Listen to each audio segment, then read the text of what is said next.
Baeuse inutile. C'est ainsi que mon propre fils s'est adressé à moi, là, à table, pendant le déjeuner dominical devant tout le monde. Il a parlé sans baisser le ton, sans crainte de blesser. Et moi, j'ai juste souri, je l'ai regardé, j'ai fini de mâcher lentement mon morceau de poulet et je n'ai rien dit. À ce moment-là, ça ne valait pas la peine. Mais le lendemain, avec le soleil qui se traînait encore aux fenêtres du salon, je me suis levé, j'ai pris mes clés, j'ai appelé le serrurier et j'ai fait changer toutes les serrures de la maison, la porte d'entrée, celle de derrière, même celle du portail du garage, tout sans prévenir, sans crier, sans faire de bruit. Dans ce silence, je savais. Ce n'était plus moi qui étais exclu de la famille, c'était eux. Je m'appelle Marcel, Marcel Dubois. J'ai 78 ans bien vécu, grâce à Dieu. Je suis né à Châteauroux, dans l'Indre. À cette époque, la ville était encore campagnarde. Fils de routier, j'ai commencé tôt aussi sur la route, mais j'ai fini par me retrouver dans la serrurerie. J'ai passé 42 ans à travailler le métal, à façonner des portails, des grilles, des fenêtres. Et regardez, le fer est dur, mais le cœur d'un père encaisse encore plus de coups. J'ai épousé Françoise, ma compagne de vie, que Dieu a rappelée il y a quelques années. Nous avons élevé 2 enfants, Pierre et Sylvie. Mais c'est de Pierre que j'ai toujours attendu le plus. C'était l'homme de la maison après moi. Avant de continuer cette histoire, j'aimerais remercier la chaîne Les Conseils de Papy pour l'opportunité de me laisser raconter mon histoire. Et je demande à vous qui regardez de m'aider en vous abonnant à cette chaîne et aussi en commentant la ville d'où vous nous écoutez.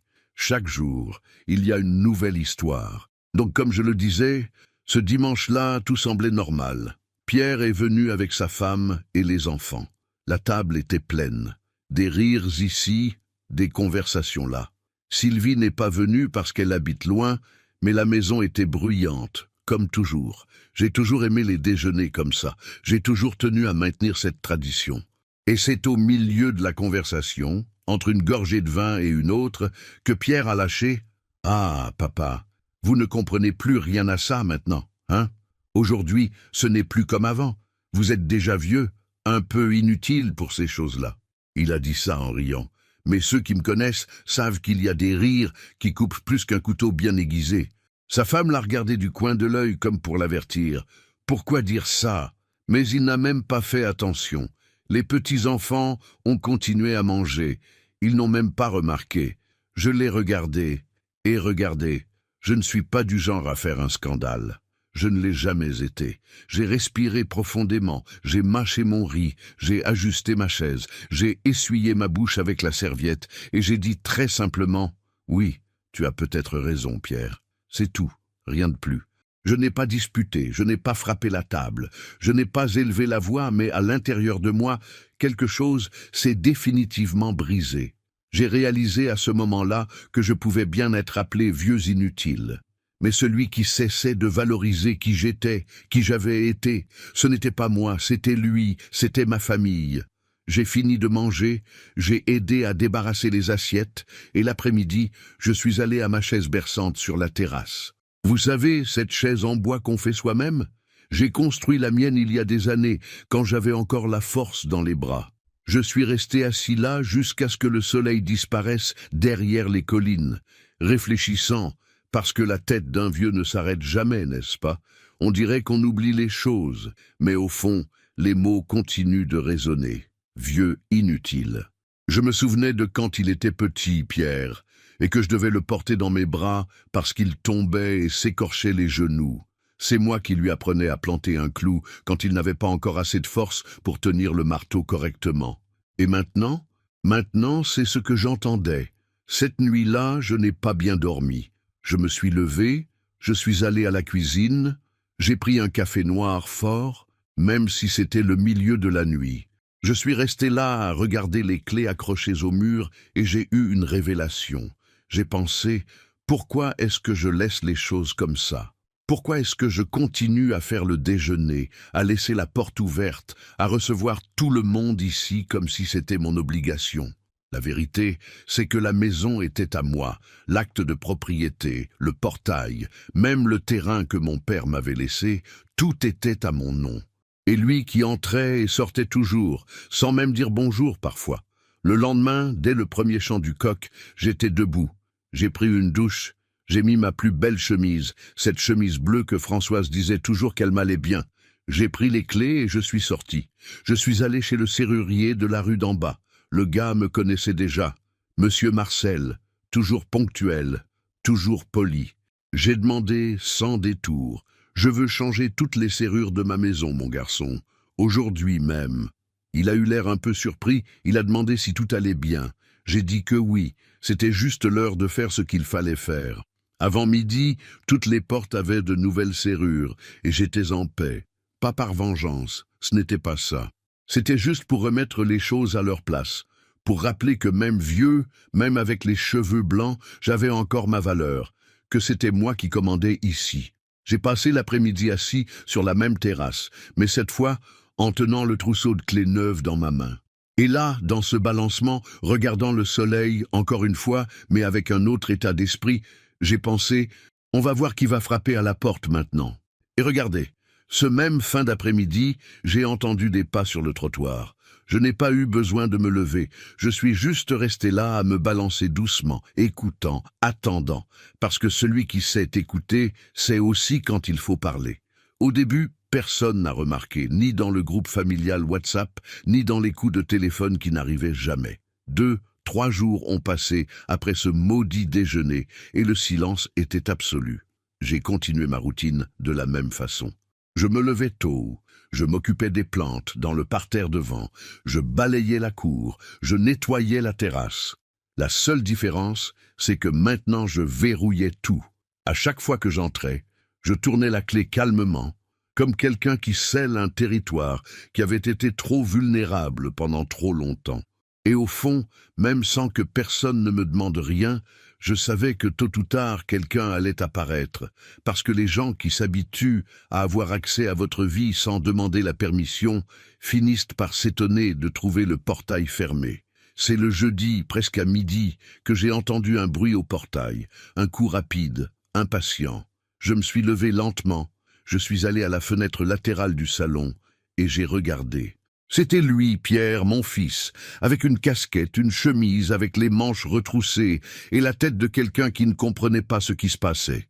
Il sonnait avec le doigt collé, comme s'il était dans un immeuble administratif, et pas chez son propre père. Je n'ai pas ouvert, je suis juste resté à regarder de l'intérieur, silencieux. Je l'ai vu sortir son portable de sa poche et passer un appel. Le téléphone de la cuisine a sonné, cet appareil avec fil que je gardais encore par entêtement. J'ai laissé sonner, la sonnette a continué. Il a essayé encore une fois, puis 3 coups forts sur le portail. Alors est venue la voix forte, essayant de paraître calme. « Papa, vous êtes là? Tout va bien? Pourquoi vous avez changé les serrures ?» Je me suis assis sur la chaise du salon, celle où je lisais le journal chaque matin, et je suis resté là. Pas par orgueil, mais parce que je voulais voir jusqu'où il irait, voir si c'était réel cette peur dans sa voix, ou si c'était juste la gêne d'avoir perdu le confort d'arriver et d'entrer sans demander. Pierre avait toujours eu ça, il pensait que la maison était aussi à lui. Et d'une certaine façon, je l'ai laissé penser ça trop longtemps, parce que quand on aime trop, on finit par confondre amour et permission. Et j'ai donné permission pour tout. Pour m'interrompre, pour me corriger en public, pour me traiter de dépassé et finalement d'inutile. Il est reparti ce jour-là sans réponse. Et le soir, un message est arrivé. « Papa, s'il y a un problème, parlez-moi, mais changer les serrures, ce n'est pas la façon de faire. » J'ai lu, j'ai respiré profondément. J'ai effacé le message sans répondre, parce qu'il y a des moments où le silence enseigne plus que n'importe quel sermon. Le samedi, c'était au tour de ma belle-fille. Elle est apparue devant la maison avec les enfants. L'un d'eux tenait un ballon de football, l'autre avait un petit sac plastique à la main. Il devait y avoir un gâteau ou des restes du déjeuner. Elle a tapé dans ses mains, elle a crié « Monsieur Marcel, tout va bien ?» Et quand elle a vu que personne ne venait, elle a appelé plus fort. « On peut entrer ?»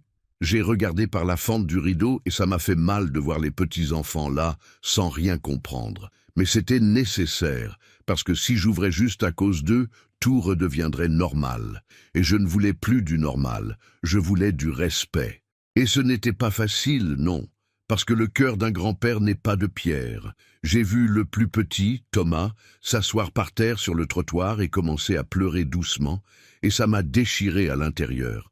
Mais en même temps, je pensais, ils ont aussi besoin d'apprendre. Même les enfants doivent comprendre que grand-papa n'est pas juste le clown de la fête, le cuisinier du week-end. Je suis une personne, j'ai des sentiments. C'est ce samedi soir que quelque chose de différent m'a touché. Je me suis assis au bord du lit, j'ai pris une des vieilles boîtes qui étaient dans l'armoire. Dedans, de vieilles choses, des photos, des lettres de Françoise, des petits mots de Pierre quand il était enfant. J'en ai trouvé un en particulier, un papier plié avec un dessin tordu d'un portail et la phrase « Papa, quand je serai grand, je veux être comme vous ». J'ai lu ça comme si j'entendais sa voix d'enfant. Ça m'a fait mal, ça m'a brisé, mais ça m'a aussi donné de la force, parce que c'était vrai. Un jour, Pierre m'a admiré. Un jour, il a été fier de moi. Alors, que s'est-il passé? Quand suis-je devenu juste un vieux inutile? Je suis resté là un moment avec le papier dans la main, me demandant si j'avais échoué comme père, si j'avais peut-être été trop dur ou trop mou, si j'avais omis de corriger quand il le fallait, si j'avais insisté là où ce n'était pas nécessaire. Parce qu'on vieillit et on commence à revisiter tout, chaque choix, chaque silence, chaque oui qui aurait dû être un non. Mais à la fin de la soirée, j'ai fermé la boîte et j'ai dit à voix haute pour moi-même « Marcel, tu ne mérites pas le mépris.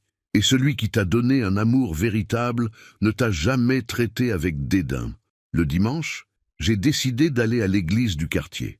Ça faisait longtemps que je n'y étais pas allé. Je suis entré silencieusement. Je me suis assis au dernier banc et j'ai écouté tout le sermon avec le cœur un peu serré. Le prêtre parlait de dignité, de pères qui ont honte d'exister dans leur propre maison. Et il a dit une phrase que je n'oublierai jamais. Il n'y a pas de déshonneur à vieillir. Le déshonneur, c'est d'oublier qui vous a appris à marcher. Cela m'a traversé. Je suis rentré chez moi en sentant que j'avais fait le bon choix. Je n'avais pas besoin de prouver quoi que ce soit à personne. J'avais juste besoin de clarifier que, tant que je serais vivant, je n'accepterais pas d'être traité comme un déchet. Et cette même nuit, j'ai entendu une voiture s'arrêter devant la maison. Je suis allé sur la terrasse, lumière éteinte. C'était Pierre encore, mais cette fois, il n'était pas seul, et cela allait tout changer. J'ai reconnu la voiture par la lumière des phares, avant même de voir qui c'était. Ce n'était pas juste Pierre, cette fois. Quand il a ouvert la portière et est descendu, j'ai vu par la silhouette dans l'obscurité que sa femme était avec lui. Et en plus, il y avait un homme plus âgé, en costume, tenant une mallette sous le bras. On aurait dit une scène de film, mais c'était juste un autre chapitre de ma propre histoire. Ils étaient là, debout sur le trottoir, parlant à voix basse entre eux, regardant la maison comme quelqu'un qui évalue s'il vaut la peine de frapper à nouveau. Pierre a fait quelques pas en avant, a mis la main dans sa poche et a respiré profondément avant d'appeler « Papa, c'est important, il faut que vous ouvriez, s'il vous plaît. » Cette fois, la voix ne venait plus pleine de confiance, ni d'arrogance. C'était différent. Il y avait quelque chose là qui m'a fait me lever de ma chaise et aller jusqu'à la porte. Mais même comme ça, je n'ai pas déverrouillé. Je suis resté derrière la porte en silence, juste à écouter. Et c'est là qu'il a dit, presque sur un ton de confession, « Papa, c'est une affaire d'avocat, c'est à propos de la maison. » Cela m'a mis en alerte. Avocat, maison, quelle histoire était-ce là? J'ai respiré profondément, j'ai mis la main sur la poignée mais j'ai laissé fermer. J'ai parlé fort pour qu'ils entendent. « Avocat? Pourquoi, Pierre? Maintenant c'est comme ça? Il ne suffit pas de m'appeler vieux inutile. Il faut amener un avocat pour régler les choses. » Il y a eu un silence lourd. J'ai senti de l'autre côté de la porte jusqu'à ce que l'homme en costume parle d'une voix calme et posée. « Monsieur Marcel, bonsoir. Je m'appelle Maître Moreau. Je suis l'avocat de la famille de votre fils. Nous ne sommes pas là pour vous manquer de respect. C'est juste que Pierre m'a demandé d'aider pour une affaire de documentation. Pas de dispute. » J'ai ri intérieurement. La documentation commence toujours comme ça. Mais même ainsi, quelque chose m'a fait tourner la clé et ouvrir juste une petite fente de la porte, assez pour les regarder dans les yeux. Et c'est exactement ce que j'ai fait. Pierre avait la tête un peu baissée, sans cette allure hautaine habituelle. Sa femme évitait de me regarder, et ce maître Moreau tenant cette mallette noire semblait être le seul là avec un certain contrôle de la situation. J'ai regardé fermement mon fils et j'ai demandé de la façon la plus sèche possible. « Alors, tu vas m'expliquer ou tu vas rester là planté avec la tête de quelqu'un qui ne sait pas où il marche ?» Il a respiré profondément, s'est passé la main dans la nuque et a dit « Papa, regardez, il y a un problème avec la mairie. L'acte de propriété de la maison, je ne savais pas que vous aviez laissé tout encore à votre nom. » À ce moment-là, j'ai senti mon cœur s'échauffer, mais j'ai gardé mon calme, parce que j'ai toujours su. Je n'avais jamais mis la maison au nom de personne d'autre. La maison était à moi, ma sueur, mon travail, mon histoire. Mais regardez comme sont les choses. Ce n'est que maintenant, après des années, après m'avoir traité de vieux inutile, que cela leur importait. Vous comprenez, papa? Je pensais que c'était déjà réglé, mais quand je suis allé voir, il faut votre signature pour transférer. Sans ça, on ne peut pas. Il a dit cela en avalant un peu ses mots, parce qu'il savait que ce n'était pas juste de la bureaucratie, c'était une question de respect. Et là, devant moi, ce n'était plus juste mon fils. C'était quelqu'un qui dépendait de moi. Et même si cela faisait mal de me rappeler tout ce qu'il avait dit avant, même si je voulais le renvoyer, je suis juste resté là, immobile, le regardant, et me rappelant quand il était petit, et demandait mon aide pour monter ses jouets de Noël. L'avocat s'est éclairci la gorge et a ouvert la mallette, montrant des papiers par la fente de la porte. « C'est simple, monsieur Marcel. Vous signez ici et là, vous faites authentifier la signature à la mairie et tout sera en ordre au nom de votre fils. » Je suis resté silencieux un moment, assez pour voir Pierre commencer à bouger nerveusement. Il avait toujours été comme ça quand il n'avait pas le contrôle de la situation, mais je n'étais pas pressé. J'ai respiré profondément et j'ai dit très lentement « Demain, vous revenez. Pas aujourd'hui, j'ai besoin de réfléchir. Ici, ce ne sont pas juste des murs et un toit, c'est mon histoire. » Et avant qu'il essaie d'insister, j'ai refermé la porte, lentement, sans claquer. Cette nuit-là, je suis resté éveillé encore. J'ai pris les clés, je les ai mises sur la table de la cuisine, et je suis resté à les regarder comme si elles étaient une sorte de réponse. Parce qu'au fond, je savais déjà que ce n'était pas juste de la paperasse. C'était une question d'orgueil, de qui avait le contrôle. Et au milieu de la nuit, assis là, j'ai eu une conversation tout seul. J'ai parlé à voix haute à Françoise, comme si elle était encore à mes côtés. « Ma chérie, regarde où nous en sommes arrivés. Il veut m'enlever jusqu'à la dernière chose que j'ai construite. » Et c'est en regardant sa photographie là, sur le meuble du salon, que j'ai décidé. Le lendemain, j'allais donner ma réponse, mais ce ne serait pas de la façon qu'il attendait. Tôt le matin, quand le soleil était à peine levé, j'ai mis mes plus beaux vêtements. Chemise blanche, boutonnée, pantalon de ville foncé, chaussures cirées. J'ai pris la vieille mallette où je gardais mes documents et je suis sorti dans la rue. Je suis allé à la mairie tout seul, pas pour signer ce qu'il voulait, mais pour garantir que rien ne soit signé sans mon consentement. Et c'est là, assis face à la dame de la mairie, que j'ai entendu la phrase qui a tout changé. « Monsieur Marcel, d'après le registre, cette maison reste intégralement à votre nom. Et si vous voulez, vous pouvez même faire un blocage préventif pour que personne ne puisse y toucher sans autorisation judiciaire. » Je suis resté quelques secondes silencieux et puis, la regardant bien dans les yeux, j'ai répondu « Alors faisons cela maintenant. » Je suis sorti de là avec le cœur en paix. Et ce même jour, Pierre reviendrait. Mais cette fois, ce ne serait pas moi qui ouvrirais la porte en premier. Cet après-midi-là, j'étais déjà préparé. La mallette avec le blocage de la mairie sur la table de la cuisine, le document officiel disant en grosses lettres que personne ne pouvait transférer, vendre ou toucher à cette maison sans ma signature express. Et regardez, c'était étrange de tenir cela. C'était comme tenir ma propre histoire sous forme de papier. Je ne ressentais pas de colère, mais je ne ressentais plus non plus ce poids de culpabilité que tout père porte, pensant qu'il doit se plier devant ses enfants tout le temps. C'était une paix différente, un silence de quelqu'un qui avait déjà résolu à l'intérieur. Il n'a pas fallu longtemps. Vers 16 heures, la même voiture s'est arrêtée devant la maison, mais cette fois, je ne me suis pas levé en courant pour regarder par la fenêtre. Je suis resté assis face au document, attendant le bruit du portail. Pierre et sa femme sont descendus de la voiture sans l'avocat. Cette fois, ils sont venus directement, plus rapidement que la dernière fois. Pierre a tapé dans ses mains fort, puis est venu cet appel. « Papa, on doit parler. » Je me suis levé, je suis allé jusqu'à la porte. Cette fois, j'ai déverrouillé sans tarder et j'ai ouvert d'un coup, le laissant me regarder dans les yeux. Je n'ai rien dit. Je suis juste resté là, tenant la porte à moitié, attendant qu'ils disent ce qu'ils voulaient. Et c'est ma belle-fille qui a parlé en premier. Sa voix était tremblante, différente de d'habitude. « Monsieur Marcel, nous ne voulions pas que ça se passe comme ça. Ce n'était pas pour vous blesser. » Mais Pierre a interrompu à sa manière. « Papa, si vous ne signez pas, on n'arrive pas à mettre la maison à notre nom. J'avais besoin de ça pour faire un emprunt, pour organiser quelques trucs. » J'ai retenu mon rire intérieurement, pas parce que c'était drôle, mais parce que maintenant, ça avait du sens. Ce n'était pas juste une question de documents, c'était de l'argent, de la convenance. Et moi, comme un idiot, laissant les portes ouvertes toutes ces années. J'ai fait un pas hors de la maison, je l'ai regardé bien fermement et j'ai dit lentement « Pierre, tu te souviens quand tu étais petit et que tu avais peur de dormir seul dans ta chambre? Qui restait éveillé toute la nuit avec toi, assis à côté du lit ?» Il est resté silencieux, a baissé les yeux. J'ai continué. « Et tu te souviens quand tu t'es cassé la jambe en jouant au football?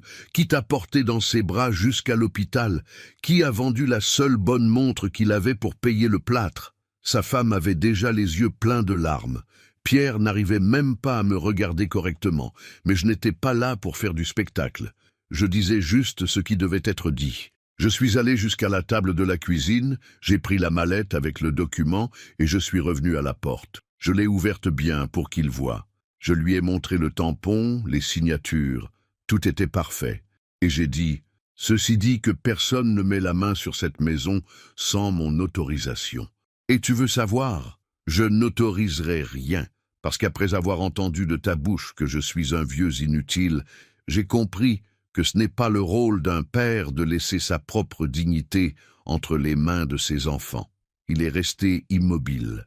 Ma belle-fille l'a tiré par le bras, murmurant quelque chose, mais je ne voulais même pas écouter. J'ai juste mis la mallette sous mon bras, j'ai ajusté ma chemise et j'ai complété « Tu peux bien ne plus avoir besoin de moi pour rien, Pierre. » Mais cette maison, c'est mon histoire, et il n'y a pas d'avocat, ni de mairie, ni de banque qui va changer ça. J'ai fermé la porte lentement. Je n'ai pas claqué. J'ai juste fermé et je suis resté adossé contre elle de l'intérieur, écoutant ses pas s'éloigner. Cette nuit-là, je me suis assis à nouveau sur la terrasse, regardant le ciel sombre. Et pour la première fois depuis longtemps, j'ai senti que j'avais finalement fait la bonne chose. Et là, dans le silence de la nuit, quelqu'un de très spécial est apparu. Mais ça, je le raconte tout de suite. La personne qui est apparue cette nuit-là n'était pas Pierre, ni ma belle-fille, ni les petits-enfants. C'était quelqu'un que je n'attendais déjà plus. Ma fille, Sylvie. Elle habitait dans une autre ville, à quelques bons kilomètres d'ici, toujours occupée avec son travail d'infirmière. Depuis que leur mère nous a quittés, on s'était beaucoup moins parlé, mais toujours avec respect. Mais cette nuit-là, vers 20h30, quand j'avais déjà terminé mon café, j'ai entendu une voiture différente s'arrêter devant la maison. La lumière des phares a éclairé la terrasse de côté. Je me suis levé lentement, pensant que c'était peut-être juste quelqu'un qui s'était perdu. Mais quand la portière de la voiture s'est ouverte et que j'ai vu cette façon pressée de sortir, le sac pendu à l'épaule, j'ai reconnu immédiatement Sylvie. J'ai dit doucement à moi-même avant d'arriver au portail. Elle n'a même pas attendu que j'ouvre. Elle a sauté par-dessus le petit portail latéral comme elle le faisait quand elle était enfant, et elle est venue me serrer fort dans ses bras. J'ai senti son parfum mélangé à l'odeur de la route. Je suis resté silencieux un moment, serrant fort cette étreinte, parce qu'il y a des étreintes dont on n'a plus besoin que du pain au petit déjeuner. Papa, j'ai appris. Pierre m'a appelé. Il m'a dit que vous aviez tout fermé, que vous ne vouliez plus voir personne. Je l'ai lâché doucement, je l'ai regardé dans les yeux et j'ai dit calmement « Ce n'est pas tout à fait ça, ma fille. J'ai juste décidé de remettre les choses à leur place. La maison est à moi, elle l'a toujours été, mais ils ont oublié ça. Sylvie est entrée avec moi, elle a enlevé ses chaussures à la porte, comme elle l'avait toujours fait, et on s'est assis là dans la cuisine. J'ai servi un café chaud pour nous deux et on a parlé à voix basse. Elle m'a tout demandé. Elle voulait savoir comment ça s'était passé depuis le déjeuner jusqu'au blocage à la mairie. Et pendant que je racontais, elle écoutait en silence, les yeux humides, tenant ma main de temps en temps. Quand j'ai fini d'expliquer, elle a dit quelque chose qui est resté marqué dans ma tête. « Papa, vous n'auriez pas dû passer par ça tout seul. Si j'avais su avant, je serais venu. » Pierre a toujours été un peu têtu. Mais vous êtes le pilier de cette famille. Cela m'a fait un nœud dans la gorge, parce qu'au fond, c'était juste ça que je voulais entendre. Je n'avais pas besoin de maison, ni d'acte de propriété, ni de documents officiels. J'avais juste besoin d'entendre que j'avais encore de l'importance pour quelqu'un. On est resté là jusqu'à tard, se remémorant de vieilles choses. On a parlé de leur mère, des fêtes de fin d'année, des Noëls, où la maison était pleine d'odeurs de biscuits et de rôtis. Et pour la première fois depuis de nombreuses années, cette maison semblait vivante à nouveau. Pas à cause de la fête, ni du bruit, mais à cause d'une présence véritable. Avant de partir, déjà presque minuit, Sylvie m'a serré dans ses bras encore et a dit « Papa, quoi que ce soit, n'importe quoi, appelez-moi, je viens, peu importe l'heure. » Et quand elle est partie, je suis resté seul à nouveau, mais avec le cœur plus léger. Je savais que j'avais encore une fille qui se souvenait de moi sans intérêt, sans vouloir rien en échange.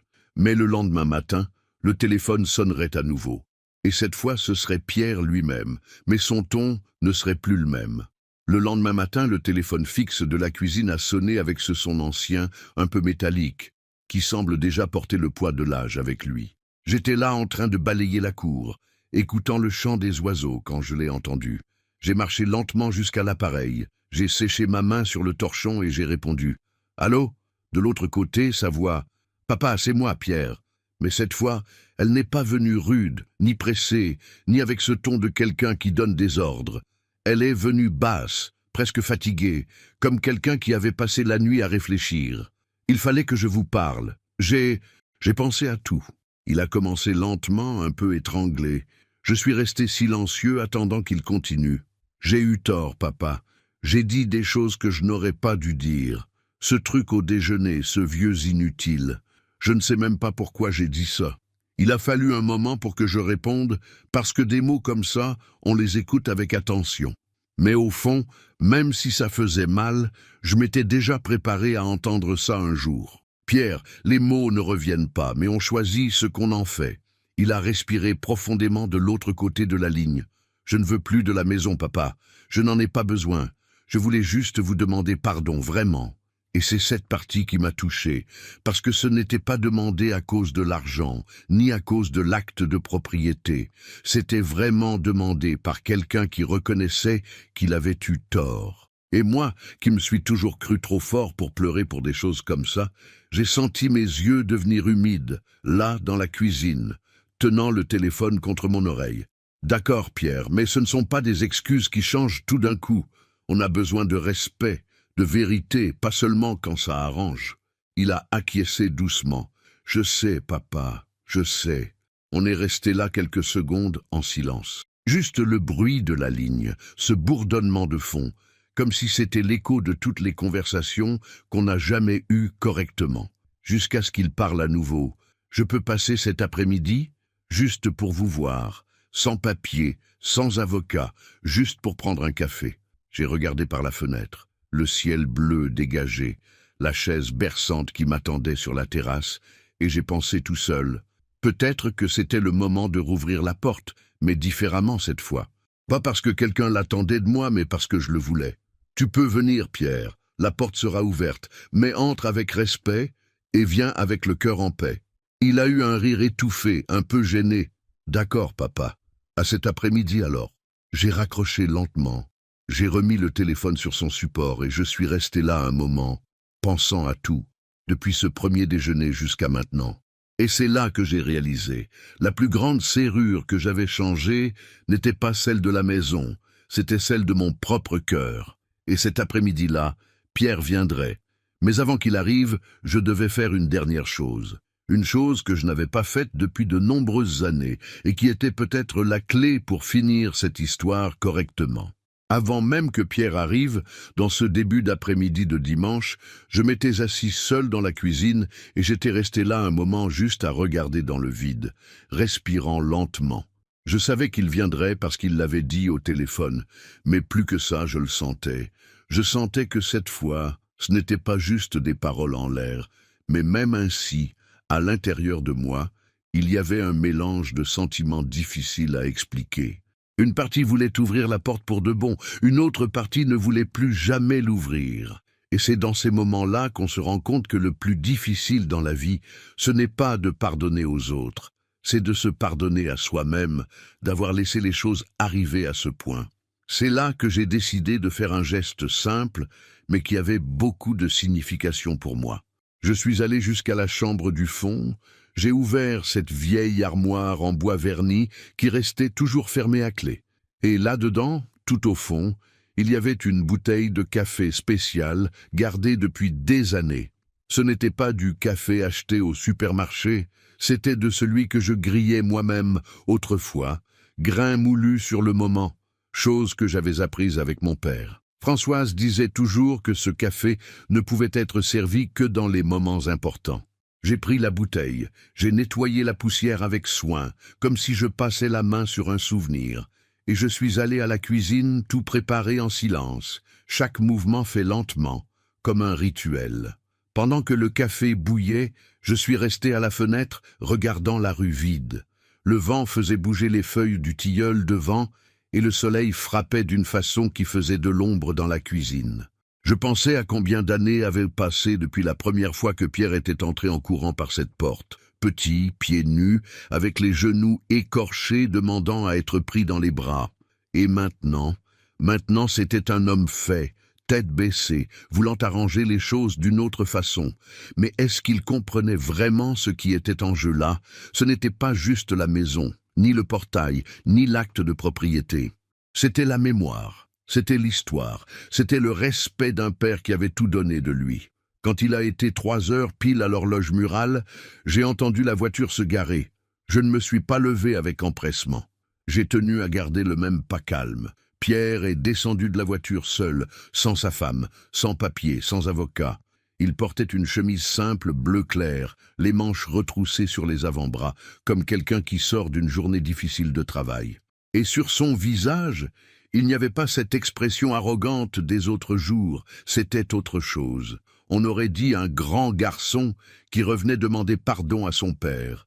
J'ai ouvert le portail sans dire un mot, mais je l'ai regardé fermement dans les yeux. J'ai tenu à faire ça, à montrer que, même sans avoir besoin de parler, il comprenait que son entrée ici, à ce moment, était différente. Il a enlevé ses chaussures à la porte, comme il l'avait toujours fait dans l'enfance, et il est entré. Il s'est assis sur la chaise en bois de la cuisine, et il est resté là à regarder la table, pendant que je finissais de passer le café. J'ai pris mon temps exprès, et quand je me suis assis en face de lui, j'ai posé la tasse sur la table, et seulement alors j'ai parlé. « Alors, Pierre, maintenant dis-moi avec tous les mots pourquoi tu es ici. » Il a respiré profondément, remuant lentement le café avec la cuillère, et quand il a levé les yeux vers moi, il n'y avait plus même la moitié de cette fierté d'avant. « Papa, j'ai été un idiot, un ingrat. Je pensais que parce que la vie était chargée, parce qu'il y avait des factures à payer, parce qu'il y avait des emprunts, je pouvais passer outre les choses. J'ai dit ce que je n'aurais pas dû dire. J'ai parlé d'une façon qu'aucun fils ne devrait parler à son père. Je suis resté silencieux, le laissant parler. Je n'ai pas interrompu, je n'ai pas fait de grimace de colère ni de pitié. J'ai juste regardé. Pierre a continué. Vous avez toujours été plus homme que moi. C'est moi qui ne voyais pas. Je suis resté à vouloir résoudre les choses comme si vous étiez juste un obstacle de plus, et j'ai oublié que sans vous, je ne serais même pas là. Ces mots ont résonné en moi, plus que n'importe quel document. Je ne m'attendais pas à entendre ça à voix haute de lui un jour. J'ai toujours attendu des actions, mais parfois on oublie que les mots aussi guérissent. Il a sorti quelque chose de sa poche et a posé sur la table une petite chose, un porte-clés vieux en cuir usé avec une lettre gravée qu'on arrivait à peine à lire. J'ai reconnu tout de suite ce porte-clés. Je le lui avais donné quand il avait eu son premier permis de conduire. Je me souviens d'avoir dit « Cette clé ici, c'est le symbole de la responsabilité, Pierre. » Et lui, tout gamin, avait promis d'en prendre bien soin. Maintenant, il la rendait. J'ai gardé ça jusqu'à aujourd'hui, papa. Mais j'ai moi-même oublié ce que ça signifiait. J'ai pris le porte-clés, j'ai passé mes doigts dessus et j'ai répondu sans me presser. « Maintenant, tu t'en souviens. » Et c'est comme ça, fiston, ce n'est pas une honte d'oublier. La honte, c'est de ne plus jamais vouloir se souvenir. La conversation s'est prolongée de celles qui n'ont pas vraiment de début ni de fin, mais qui lavent l'âme petit à petit. On a parlé de leur mère, des anciens Noëls, des fêtes qu'on faisait, de son premier jour d'école, de son premier vélo. J'ai vu sur son visage que tout cela était encore vivant, caché sous tant de précipitations, tant de préoccupations avec l'argent, avec les factures, avec la vie d'adulte. Quand Pierre était déjà presque debout pour partir, j'ai dit encore une fois « Fiston, tu sais qu'une porte, on la ferme, mais le cœur d'un père, même quand il se ferme, ne jette jamais la clé. » Il a souri légèrement, a ajusté sa chemise et a répondu « Merci papa d'avoir laissé la clé là, attendant que je me souvienne. » Je l'ai accompagné jusqu'au portail, et différemment des autres jours, cette fois, je suis resté là debout à le regarder monter dans sa voiture sans me presser de fermer la grille. Je suis resté à regarder jusqu'à ce qu'il disparaisse au tournant de la rue, avec le cœur plus léger. Mais même ainsi, au fond, je savais qu'il manquait encore quelque chose. Un dernier détail qui devait être résolu, un geste de ma part, pas pour lui, mais pour moi-même. Et c'est ce que je ferai le lendemain, à l'aube, avec le premier soleil frappant la cour, parce que certaines choses, on ne peut que décider soi-même comment les finir. Le lendemain matin, avant même que le ciel soit complètement clair, j'étais déjà debout. La maison silencieuse, juste le bruit léger du vent bougeant les feuilles de l'oranger dans la cour. Je suis allé à la cuisine, j'ai préparé mon café noir bien fort, comme toujours, et je me suis assis à la table de bois, regardant le trousseau de clés qui était sur la nappe. Ce n'était pas juste un trousseau de clés ordinaire, c'était celui que j'avais organisé moi-même quand j'avais fait changer toutes les serrures de la maison. Porte d'entrée, de derrière, garage, portail latéral. Chaque clé représentait là, à ce moment, une décision que j'avais prise. Et maintenant, c'était le moment de décider vraiment quoi faire avec elle. Ce n'était pas parce que Pierre était venu me demander pardon que tout s'effaçait d'un coup. J'avais appris ça de la pire façon. Le pardon, c'est une chose. La confiance, c'en est une autre. Et pour recommencer à faire confiance, le cœur a besoin de temps. Mais même ainsi, quelque chose en moi disait que je ne pouvais pas rester prisonnier de cela pour toujours, que cette maison ne pouvait pas être seulement un symbole de rancune. Elle avait été construite pour être un foyer, pas pour être une tranchée. J'ai pris le trousseau de clés, je l'ai mis dans la poche de ma chemise et je suis sorti en marchant lentement jusqu'au portail. Je ne l'ai pas ouvert immédiatement. Je suis resté quelques minutes là, appuyé contre la grille, respirant profondément. Je regardais la rue vide, les maisons alentour, le trottoir où mes petits-enfants avaient l'habitude de jouer quand ils venaient ici. Et c'est en regardant ce bout de rue que la mémoire m'a apporté une autre image. Pierre Petit, assis par terre avec une petite voiture, m'attendant revenir du travail. À cette époque, j'étais son héros, le papa fort qui savait tout réparer. C'est avec ça dans la tête que j'ai décidé. Ce jour-là, j'irai chez lui. Pas pour me disputer, pas pour réclamer quoi que ce soit, mais pour apporter une clé, une seule. Pas tout le trousseau, juste la clé de la porte d'entrée. Une clé simple, vieille, mais avec une signification claire. La porte est ouverte, mais il faut savoir frapper. J'ai changé de vêtements, chemise de coton, pantalon de ville. J'ai passé un peu d'eau sur le visage pour enlever la fatigue des yeux. J'ai pris la vieille voiture, celle qui m'accompagnait depuis plus de 20 ans, et j'ai conduit lentement dans les rues de la ville.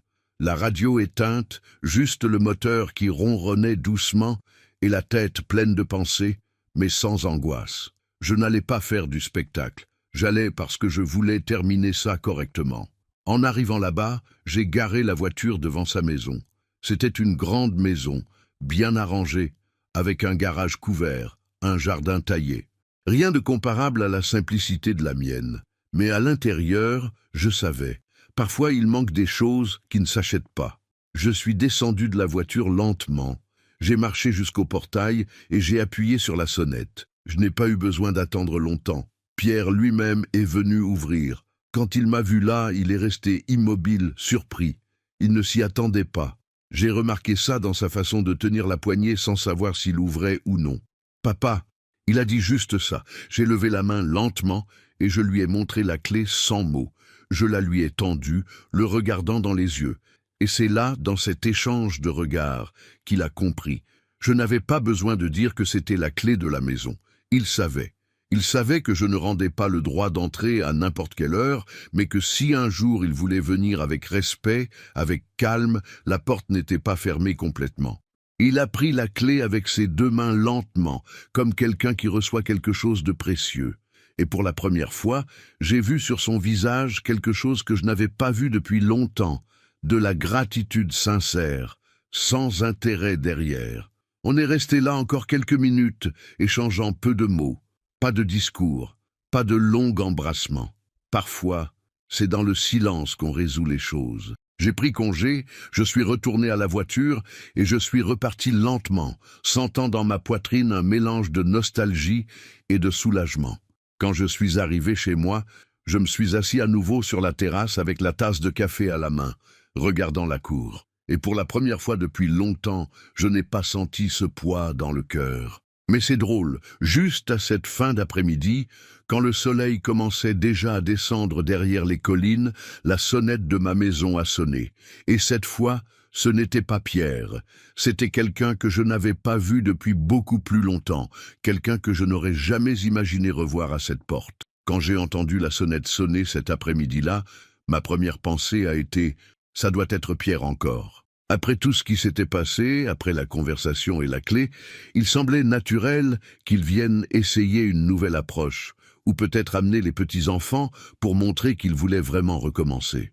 Mais quelque chose dans la façon dont le son était fait, dans la manière posée et sans hâte de la sonnette, m'a fait comprendre que ce n'était pas lui. Je ne sais pas expliquer, mais ce sont ces choses qu'on apprend seulement avec le temps, avec l'observation de toute une vie à regarder la maison et qui y passe. J'ai marché lentement jusqu'à la porte, tenant le trousseau de clés dans la main par habitude, même sans en avoir besoin. Quand j'ai ouvert, la scène m'a fait m'arrêter un instant, sans bien savoir quoi faire. Là debout, tenant un petit sac de voyage dans les mains, les cheveux beaucoup plus gris que la dernière fois que je l'avais vue, se trouvait ma sœur aînée, Margot. Plus de 15 ans avaient passé depuis les obsèques de Françoise quand on avait eu notre dernière conversation, ou plutôt notre dernière dispute. C'était une discussion stupide. Mais comme ça arrive entre frères et sœurs qui vieillissent sans se dire les bonnes choses au bon moment, ça avait fini par créer de la distance. Un mot mal pris à cause d'un héritage, une autre mal répondue, et chacun était parti de son côté de la route. J'avais sincèrement cessé de penser qu'elle apparaîtrait encore, même si je tombais vraiment malade. Mais elle était là devant moi, avec son expression habituelle, calme, mais avec un regard lourd qui ne se déguise pas même avec un sourire. « Marcel », c'est tout ce qu'elle a dit. Et je suis resté là à la regarder, sentant le temps passer pour nous deux à la fois. J'aurais très bien pu fermer la porte, dire qu'il était trop tard, mais le cœur ne fonctionne pas comme ça. Même si la tête dit une chose, c'est toujours la poitrine qui décide à la fin. J'ai fait un geste de la main, ouvrant l'espace dans la porte, et j'ai dit seulement « Entre Margot, la maison est la même, les portes s'ouvrent encore ». Elle est entrée lentement, observant l'environnement, comme quelqu'un qui ne veut pas trop envahir, comme quelqu'un qui sait que l'espace n'est plus vraiment le sien maintenant.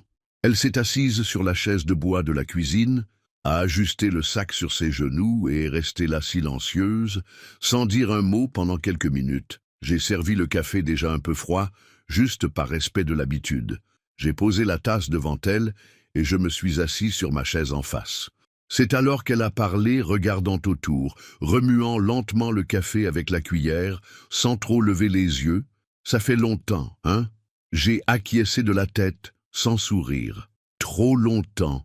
J'ai répondu avec une voix basse, de la façon qu'on parle quand on ne veut paraître ni fâché ni trop sentimental. Et alors elle a respiré profondément, a ajusté ses mains sur le sac et a dit d'une façon directe sans détour: « J'ai appris pour Pierre, j'ai appris ce qui s'est passé avec la maison, avec les serrures, avec tout. Ce n'est pas par Pierre, bien sûr, mais les nouvelles cours, même dans une petite ville. » Je suis resté à la regarder, sans répondre, remuant le café sans me presser. Et elle a pensé: « Si même toi, Marcel, tu passes par ça avec tes enfants, qui suis-je pour continuer à porter de la rancune comme ça ?» C'est cette phrase qui m'a touché, parce que c'était vrai. Combien d'années on perd dans la vie à porter des choses qui n'ont même plus de sens? Parfois on se souvient de la douleur, mais on oublie la raison. On reste prisonnier du passé par pur entêtement. Elle a continué: « Je suis venu ici parce que je voulais te demander pardon pour tout, pour l'héritage, pour les mots de travers. On est déjà trop vieux pour ces choses. » Je l'ai regardé calmement, laissant la cuillère reposer dans la soucoupe, et j'ai parlé de la façon la plus simple et vraie que j'ai trouvée. « Margot, c'est vraiment passé. Il n'y a plus de place ici dedans pour garder de la rancune. » Et quand j'ai dit ça, j'ai réalisé que c'était vraiment vrai. J'avais déjà pardonné à Pierre, d'une certaine façon, j'avais déjà fait la paix avec moi-même. Cette visite d'elle semblait juste la dernière pièce d'un puzzle qui était resté ouvert pendant des années, attendant d'être terminé. Margot est restée pour dîner. Ce n'était rien de spécial. Un riz simple, un morceau de viande à la poêle, une salade de tomates, comme au vieux temps quand la maison était pleine, mais la nourriture était toujours simple et faite avec calme. On est resté à parler jusqu'après 21h, se remémorant des histoires d'enfance, de papa, de maman, de quand on était petit et qu'on pensait que le monde n'était que ce petit bout de cour de la maison de nos parents. Au moment de partir, déjà dehors, au portail, elle m'a serré fort dans ses bras, de cette façon que seuls les frères et sœurs embrassent, et a dit: « Prends soin de toi, Marcel, ne disparais plus. » Et moi, avec un demi-sourire, sans exagération, j'ai répondu de la façon la plus sincère que j'ai pu: « Maintenant, on ne disparaît plus, Margot. Maintenant, c'est juste porte ouverte. » J'ai fermé le portail lentement, sans verrouiller avec la clé. Je me suis assis à nouveau sur la chaise berçante de la terrasse et je suis resté là à regarder le ciel sombre, pensant au temps, au tour que fait la vie. Pour la première fois depuis de nombreuses années, il n'y avait plus de poids dans ma poitrine, ni avec mon fils, ni avec ma sœur, ni avec moi-même. Tout était à sa place. Mais même ainsi, là au fond, je savais qu'il manquait juste encore une chose, un dernier détail, une dernière visite, une clé qui n'était ni pour Pierre ni pour Margot. C'était une clé pour quelqu'un qui n'était plus là, et c'est ce que je devais résoudre à ma façon. Un dernier hommage, une dernière conversation. Et ça, personne n'avait besoin de l'entendre. C'était entre moi, mon cœur, et la personne qui était restée pour toujours dans mon silence. Le lendemain matin, je me suis réveillé avant même les premiers rayons de soleil touchent les murs de la cuisine. L'horloge du salon marquait 5h10, et le ciel était encore de cette façon grise, un peu bleuâtre, avec ce silence qui n'existe qu'à l'aube. Je me suis levé sans me presser, j'ai mis ma chemise blanche, mon pantalon sombre, et j'ai pris dans l'armoire de bois ce même trousseau de clés, mais cette fois en séparant une seule, la plus ancienne de toutes. Elle était petite, en fer, usée aux pointes, et n'ouvrait même plus aucune porte de la maison. Mais ce n'était pas pour ça que je la tenais. Cette clé était de l'ancienne boîte à outils de mon père, chose que je gardais plus par mémoire que par nécessité. Et c'était cette clé que j'emporterais avec moi ce jour-là. Je l'ai mise dans la poche de ma chemise et je suis sorti dans la rue, la tête haute, marchant lentement, sentant le vent frais frapper mon visage. Je suis allé à pied. Ce n'était pas loin. J'ai marché sur les mêmes trottoirs, par où j'étais déjà passé tant de fois, mais maintenant avec un pas différent, sans hâte, sans rien à prouver à personne. Quand je suis arrivé, je me suis arrêté devant le portail bas. Je l'avais peint en bleu clair il y a des années, et j'ai vu qu'il était encore pareil, un peu usé, mais solide. J'ai ouvert avec précaution, et je suis entré. C'était le cimetière de la ville, simple, petit, sans grand-chose de différent depuis la dernière fois que j'y étais. J'ai passé entre les rangées de tombes, respirant profondément. jusqu'à arriver bien dans le coin où était la pierre tombale de Françoise, la pierre blanche, avec son nom gravé en lettres qui commençait déjà à s'effacer avec le temps. J'ai passé entre les rangées de tombes, respirant profondément jusqu'à arriver bien dans le coin où était la pierre tombale de Françoise, la pierre blanche, avec son nom gravé en lettres qui commençait déjà à s'effacer avec le temps, mais qu'on arrivait encore à lire parfaitement. Je me suis arrêté devant, j'ai enlevé ma casquette par respect et je suis resté là en silence pendant un moment. Ce n'est qu'après quelques bonnes minutes que j'ai sorti la clé de ma poche et je l'ai posée sur la pierre tombale, bien au centre. Ce n'était pas pour que quelqu'un d'autre la voie. C'était pour elle une façon de dire « Tiens, ma chérie, j'ai fermé toutes les portes qu'il fallait fermer. Maintenant tout va bien. » Je suis resté à parler doucement, comme si elle était là à côté de moi. « Tu as vu, n'est-ce pas? Pierre, Margot, même moi. Tout le monde a mis du temps, mais on a compris.